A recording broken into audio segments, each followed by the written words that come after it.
Hi all, Ross here, Thomas Classic and Modern. Welcome back to the channel. I am hoping that this is going to be part 4 of our Gearbox strip and rebuild series. So we now have our cleaned up casing for this standard rebuild. We have a plethora of new parts. With this one, we actually managed to find a good used first and fourth gear out of another gearbox. So we've stripped another gearbox to find some good parts, and we are going to be fitting a new second and third gear. So first thing we're going to get stuck into, first thing I like to do with a completely empty casing, is I'm going to replace this idler gear bearing at this end. And I'm going to do that just by warming up the case slightly and knocking it out from behind, and then we'll get the new one straight back in. That's a little job ticked off the box. Order of assembly then for us is going to be bell crank lever in the bottom, all of the bell crank assembly itself, the selector rod through the back, and then we'll get the actual main selectors, so first and second and third and fourth selectors in the box. That then kind of takes care of the casing as far as we want to go for that. We'll see how the video goes. That might be a little bit on its own, or if not, we might press on and encompass the actual stripping of the main shaft assembly. Now, this is the old gears still on here. You might recall me saying that these are a job that I find either takes you 20 seconds or 20 minutes. Sometimes they can be a complete nightmare. So we might encompass getting those off in this part of the video, but we'll see how we go. As I keep saying in all of the videos, this is being filmed on the fly as we're actually doing it. So apologies if it doesn't flow quite as well, but we're doing our very best at the minute. So let's get on first of all by getting this little bearing out of this end. How we go about doing this is just a little bit of heat around the outer of the casing just to ease the interference fit on that bearing, and we'll knock it out from the inside.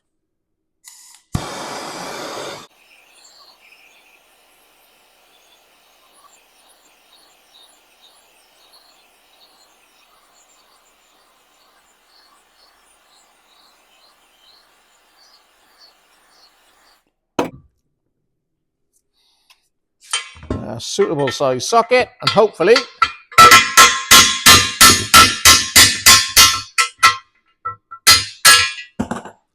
tap that one out. Just put a bit more warmth back into there. I'm going to have to swap sides because I'm right-handed, so apologies if you don't see me knocking this back in.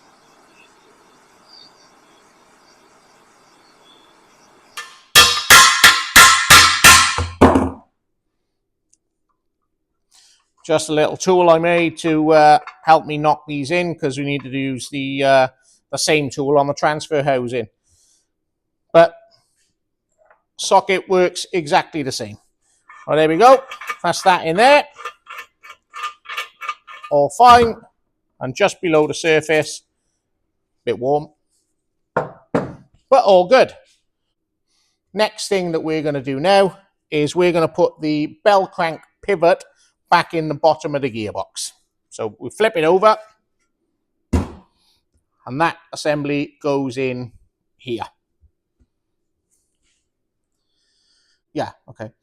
This is our bell crank pivot, and this is the small seal that I mentioned previously. This is a new one. So that seal needs to go on there. Yeah, and what I like to do, just to be on the safe side, is I put a very small smear of gasket sealant on that seal before I fit it and knock it into that hole. So that's what I shall do now.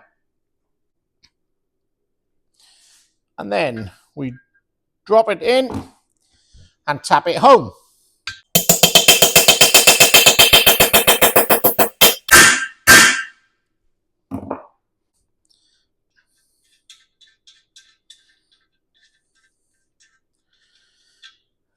And that is the bell crank in place.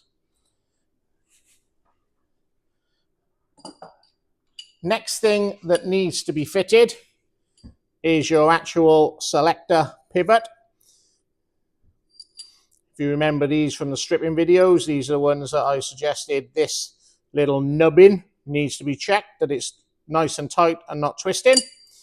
The other thing to check with these as well is that they are a reasonably snug fit in the actual casing.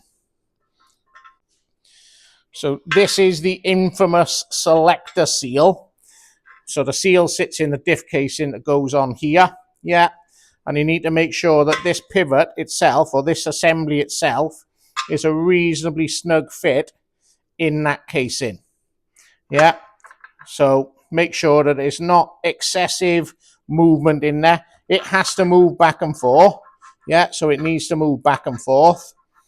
But it shouldn't lift or rock or anything else. I have seen these saw their way into that casing. So this one is all fine. I'll just pop that back out a second. So assemble the two components together. So drop the one in front of the other and then feed it through. And that is where that sits for assembly.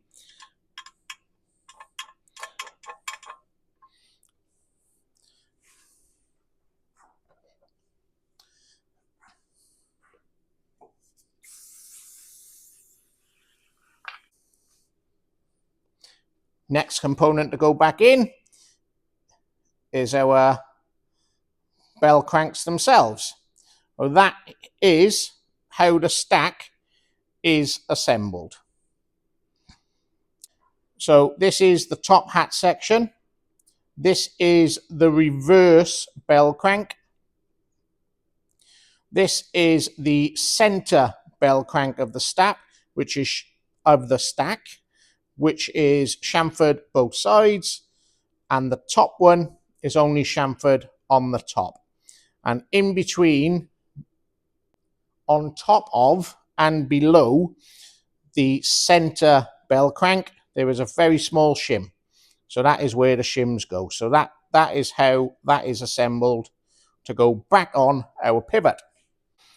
And the complete stack just drops on the bell crank pivot like so. And that is how it sits in the gearbox. On top of the stack then, you have a large washer. Drop that on, and a new 3/8 UNF nylock nut, and I'm going to torque that up to 32 Newton meters.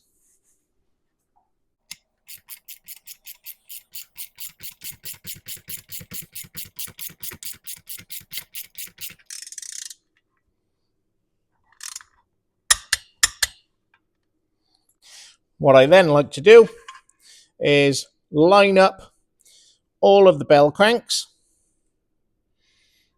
back into their operating position.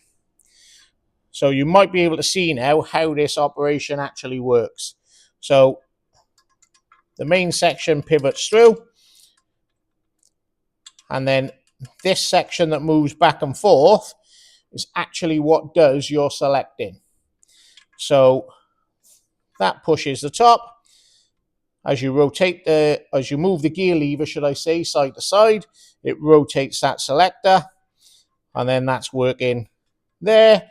And as you lift it and go down, that then operates your reverse.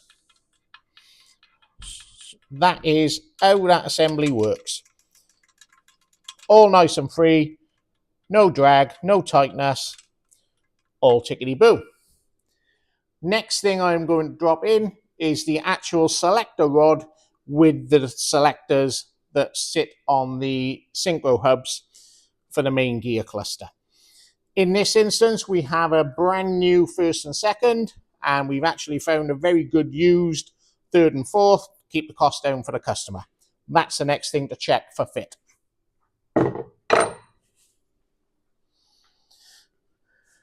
So we have our brand new first and second, our good used third and fourth, and the original selector rod itself. First thing to check is that this rod itself is a nice sliding fit through the casing. This rod does ride in the casing. It does move in the casing. It is not fixed. So just double check that. This hole here for the roll pin that holds third and fourth selector in position goes to the idler gear end. Slide that through. And then line it up. Lovely. Nice, free fit. No excessive play in there. All good. So that's fine. So you slide that back ever so slightly. This might be a little bit difficult for you to see on camera because my hands are going to be in there. But in the first instance, drop your third and fourth selector onto the bottom bell crank lever and slide your rod through the selector so it sits just in that position.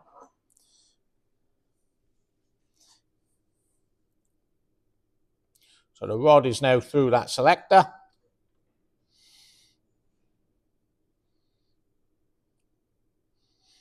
And then we will take our new first and second, drop that over the top bell crank and slide that through there. Just like that. Now the next thing that you need to do is you need to line up your roll pin hole with the roll pin hole in the selector. Can be a little bit of a fiddle, sometimes they move together. Not quite. And there we go. That is lined up for us to knock in the roll pin. So this is the roll pin in question, and it has a ground leading edge on it to help you locate it. And then we need to pop that through the selector. It should then locate in the selector rod and tap it home.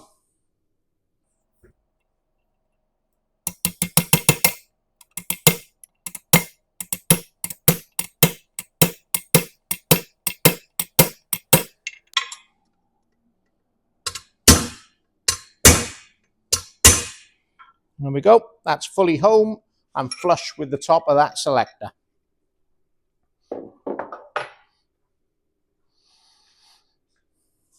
Well, there we go. That's our selector mechanism and our casing done with for the time being. I can now park that to one side, and I think, seeing as that didn't take too long, let's do that joyous job of getting second and third gear off the main shaft. You might enjoy this.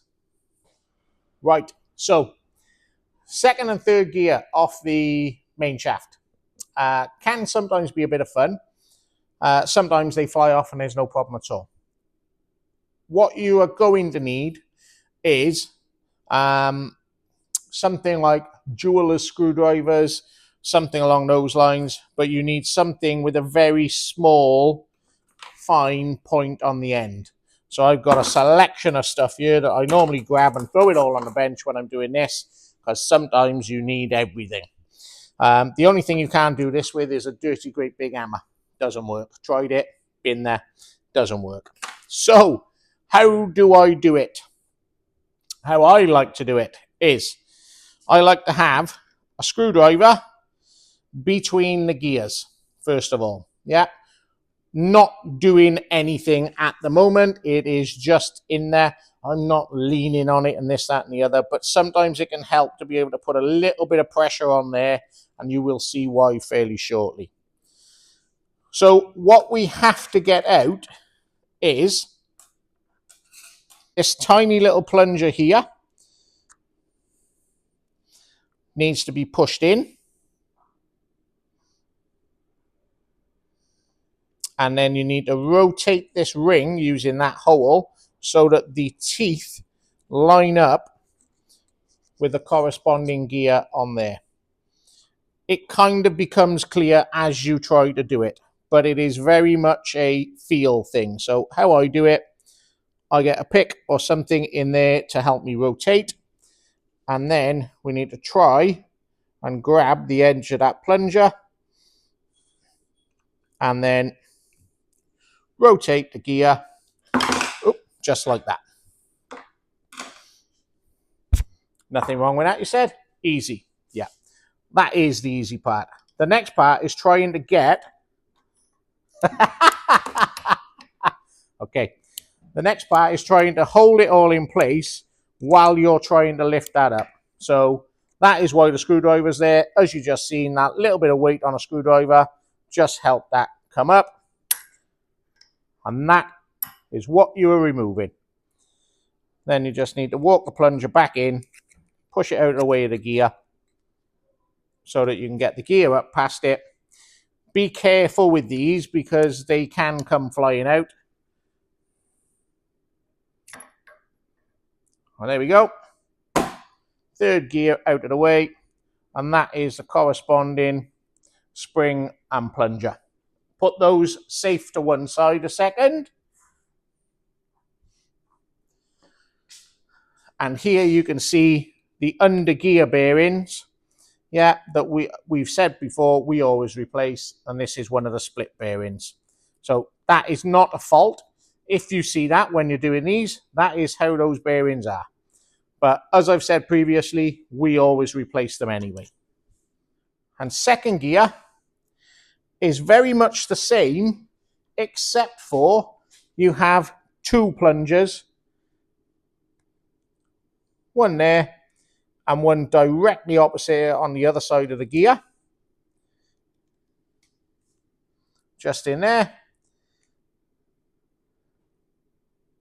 And you don't have a hole to put something in to push this little retaining ring around. You just have a little slot just there that you can use. Takes a little bit more working out because obviously you now have to line both of these up in order to get them out. So in this instance, excuse me, in this instance I can see that I'm going to need to push this one in first of all and rotate the ring clockwise to get it to lock off on that one. And then we'll need to do the same with this side over here. Let's give this one a whirl. So similar sort of thing, just something in the slot to help you push it around. Leave a little bit of pressure on it to push it, and then try and catch the edge of that plunger and work it around. So you can see now, hopefully, that that little plunger is now being held in by the retaining ring. Now we need to do exactly the same this side.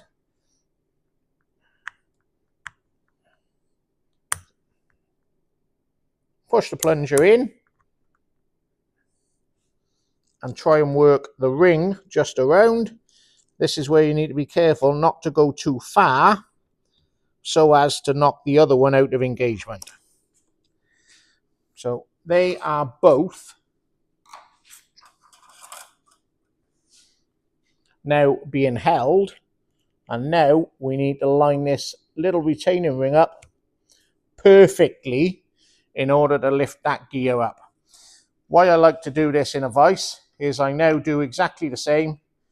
Just pop a screwdriver under the gear to help me with a little bit of leverage as I try and line all of these retaining rings up. Sorry, all of these gear teeth up on the retaining ring.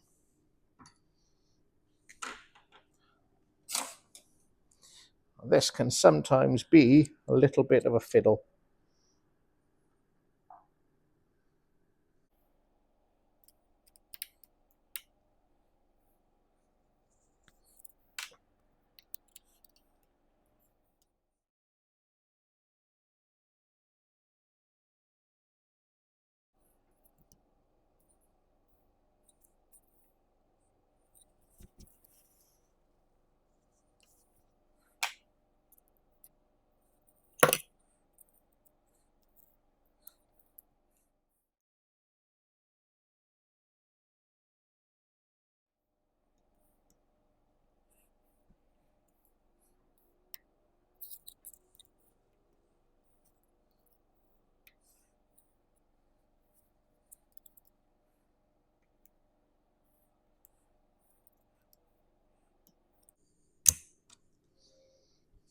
And that's generally what happens. You go too far and start all over again.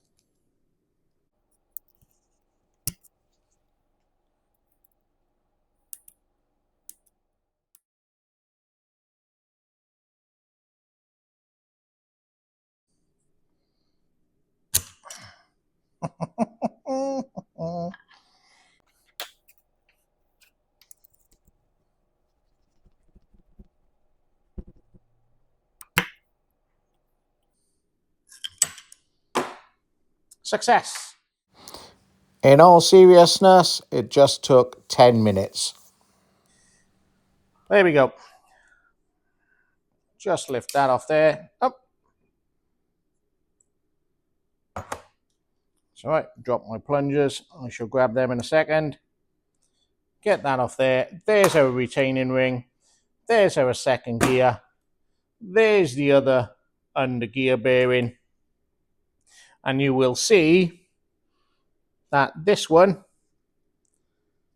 has a retaining spring and a plunger that goes right the way through in this instance. I'm not going to get rid of those tools just yet because we are going to need them, because just as the manual says, refitting is the reverse procedure of removal. Simple. Watch this space. Okay, so here we have our new second gear and third gear, and these are the gear bearings that go underneath. Do not be alarmed if you find that one of these rollers is loose in the bag. Yeah, in fairness to mini spares, they do always check that they are present, but they can fall out in transit. So if you find one in the bag, just push it in its corresponding hole and make sure it's worked in. They're both the same for second and third gear. First gear is slightly different in so much as it's not split.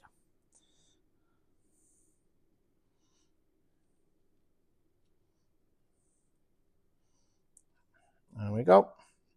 And that one's fine as well. That's the first gear one. Yeah, as you can see, it's a solid bearing. It has no split, just like second and third. So there we go. There's our two new bearings and two new gears. Let's get them in situ first of all. Give them a little squirt of lubricant. We'll drop that on. I am not fitting the plungers just yet because I want to double check for fit, as these are new bearings and new gears.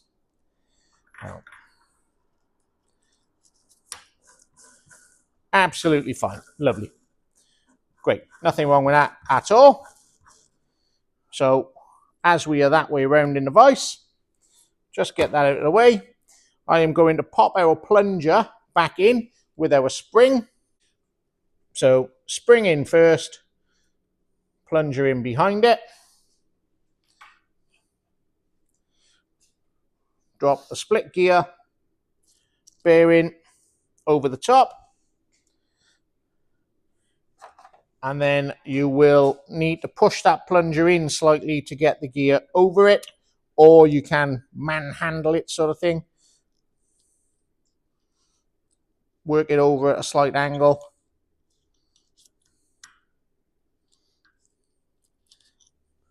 Just like that. And then what you'll need to do is stop it flying out into the recess. Now, to refit the retaining ring, on the bottom of the retaining ring, you will see you have a number of notches and one large notch. The large notch is there to aid fitting. That notch sits on top of the plunger that you need to depress. So we line that large notch up with the plunger. So if I just push the plunger in, let me get on the end of it properly, just like that, and then you drop the retaining ring on with the large chamfer, keep some downward pressure on it, work whatever you've used to push it in, out, it'll snick down, rotate it one, job's a good one. Exactly the same thing here. I'm just going to double check that gear fitment is all okay. So split the bearing, drop it on, and our new second gear.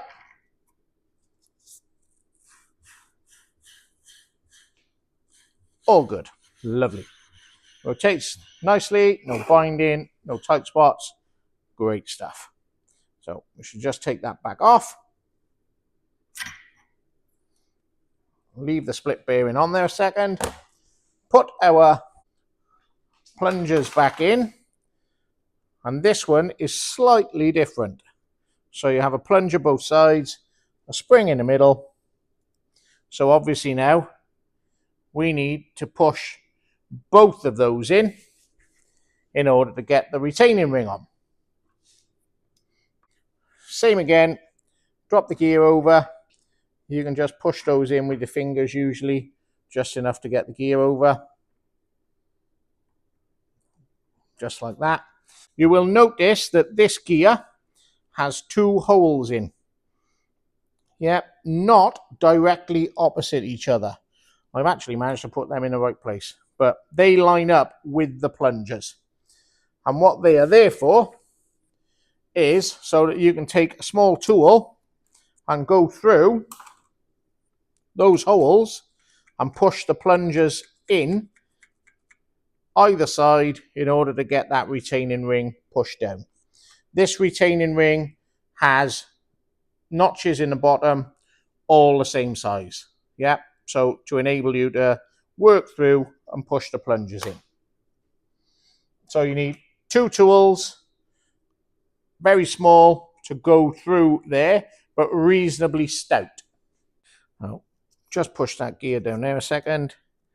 Just pop that through there to catch the plunger on the way in, on the way down, so it doesn't fly out again. This is going to be a little bit difficult for you to see, so I apologize, but it's the only way that it can be done. But basically, if you can see that, hopefully, I need to push both of those plungers in, front and rear, like so. So they are all the way in. And then this retaining ring drops over the top. Yeah. So if I put that something like that, it might balance. You push those in, work that down.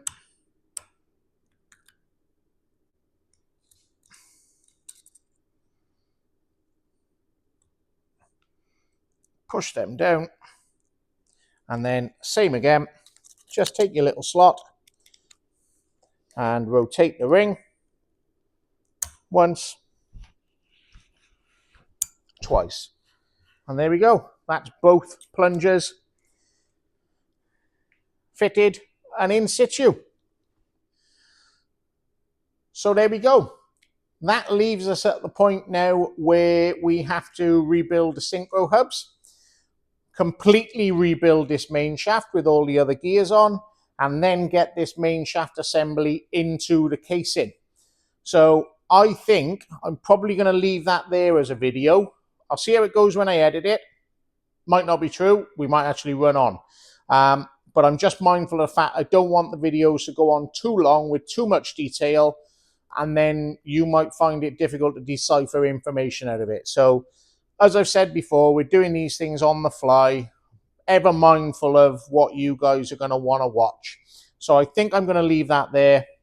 Please join us now for what will be probably part 5, where we get stuck into a little bit more of the rebuild of this gearbox. Thanks very much for watching, and I'll see you soon. My helicopter's just arrived.